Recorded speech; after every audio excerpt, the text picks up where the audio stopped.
মা যখন শাড়ি পরতে বলে, এই যে মা পাশের বাড়ির তো সুন্দর গায়ে হলুদের অনুষ্ঠান হচ্ছে, তুই চাইলে কিন্তু এই সুন্দর শাড়িটা পরে যাইতে পারিস, তো অনেক সুন্দর লাগবে। ধর ধর ধর, নে নে নে নে, যা যা, এই শাড়িটা পরে যা, যা। ওফ মা, তুমি এত ডিস্টার্ব করো না তো। তুমি জানো না এখন এই যুগে ওয়েস্টার্ন ড্রেস ছাড়া কোনো জায়গায় শাড়ি চলে না।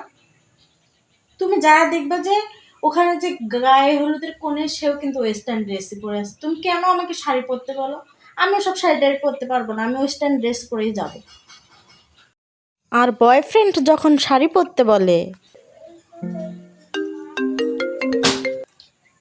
হ্যালো বাবু।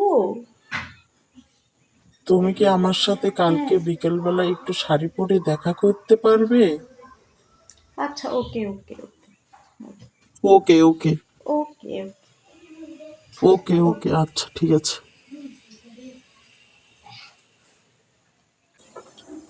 এই যে বাবু, দেখো আমি তোমার পছন্দের শাড়িটা পরে আসছি। দেখো, লালের মধ্যে কালো, কত সুন্দর।